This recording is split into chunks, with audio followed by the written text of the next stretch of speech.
हमने उनको बताया है कि कितने बरसों से भारत में पाकिस्तान की तरफ से जो उनके एडेड प्रमोटेड ट्रेन टेररिस्ट आकर भारत में आतंक मचा रहे हैं, है वो मुंबई का ब्लास्ट हो, ट्रेन ब्लास्ट हो, जम्मू कश्मीर के असम्बली के सामने जो सुसाइड बॉम्बर का ब्लास्ट हो, फिर पुलवामा हुआ, उससे पहले पठानकोट, फिर पिछले साल रेसी में एक बस के ऊपर गोलियां चलाई गई।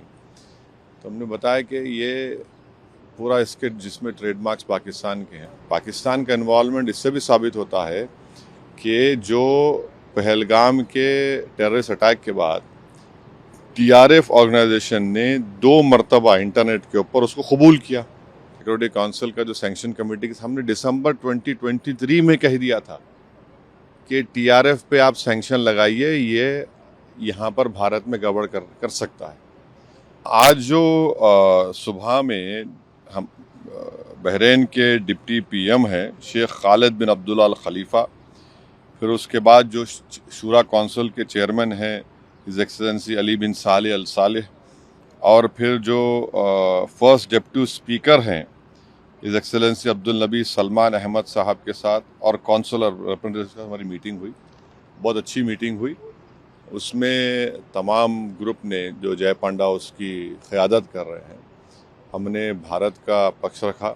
हमने उनको बताया है कि कितने बरसों से भारत में पाकिस्तान की तरफ से जो उनके एडेड प्रमोटेड ट्रेन टेररिस्ट आकर भारत में आतंक मचा रहे हैं और कितने लोगों की जानें गई। हमने पूरे डेटा उनको दिया कि चाहे वो मुंबई का ब्लास्ट हो, ट्रेन ब्लास्ट हो, जम्मू कश्मीर के असम्बली के सामने जो सुसाइड बॉम्बर का ब्लास्ट हो, फिर पुलवामा हुआ, उससे पहले पठानकोट, फिर पिछले साल रेसी में एक बस के ऊपर गोलियां चलाई गई।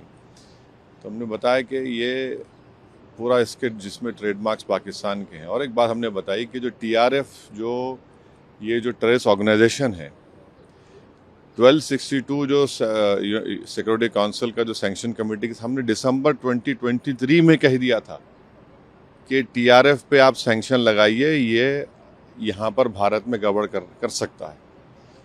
तो टीआरएफ के बारे में अभी से हमने बोला, दिसंबर 2023 से सरकार ने यूएन सिक्योरिटी काउंसिल को 1262 को सैंक्शन का बता दिया। तो ये है। और तीसरी बात ये है कि बार बार ये जो पाकिस्तान जो अपने आप को बड़ा ही विक्टिम नहीं है, पाकिस्तान एग्रेसर है। और हमने 15 अप्रैल को जो आसिम मुनीर की स्पीच हुई, जिन्होंने कश्मीर के बारे में जो बात कही, उसके बारे में हमने बताया। और फिर देखिए, पाकिस्तान का इन्वॉल्वमेंट इससे भी साबित होता है कि जो पहलगाम के टेररिस्ट अटैक के बाद टीआरएफ ऑर्गेनाइजेशन ने 2 मरतबा इंटरनेट के ऊपर उसको कबूल किया। और भारत सरकार ने, जो हमारे एक्सपर्ट्स ने, साइबर के एक्सपर्ट्स ने मालूम किया, तो वो तो पाकिस्तान के मिलिट्री कैंटोनमेंट के करीब से उन्होंने उसको इंटरनेट पे डाला। वो तो फुटप्रिंट्स निकल नहीं सकते।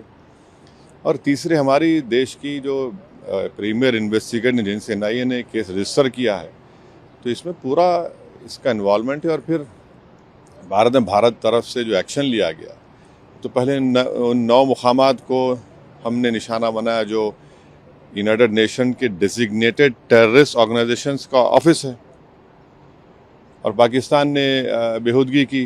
तो फिर 9 और 10 को वो एयर बेसिस पर उनको सबक सिखाया गया। तो ऑल इन ऑल हम बता रहे हैं कि भारत तो चाहता ही नहीं है, हमारा कंटिन्यूसली एक पड़ोसी मुल्क भारत में इंस्टेबिलिटी पैदा करना चाह रहा है, भारत में हिंदू मुस्लिम नफ़रतों को बढ़ाना चाह रहा है, और उन्हीं के पास से ये टेररिस्ट आते हैं, ये सब तमाशे करते हैं।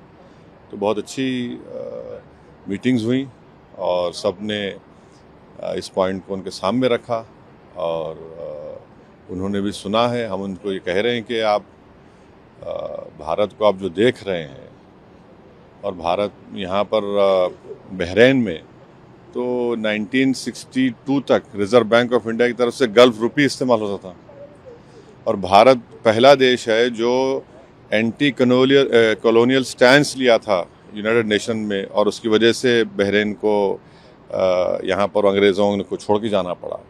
और हमने उनको बहरीन की हुकूमत को याद भी दिलाया कि 2018 और 22 में आप ही के एक बहरीनी डिप्लोमेट की वजह से पाकिस्तान को FATF ग्रे लिस्ट में डाला गया और एक आतंकवादी जो यहाँ पर छुपा हुआ था उसको 2015-16 में उन्होंने भारत सरकार के हवाले भी किया। तो हम उनसे कह रहे हैं कि मिडिल ईस्ट में FATF के मेंबर हैं और वो पाकिस्तान को दोबारा ग्रे लिस्ट में लेकर आए, क्योंकि जो फंड्स आ रहे हैं उसके ऊपर कोई रोक टोक नहीं है। और 2026-27 में बहरीन सिक्योरिटी काउंसिल का मेंबर भी होने जा रहा है, तो इस एतबार से भी ये बहुत अच्छा रहा।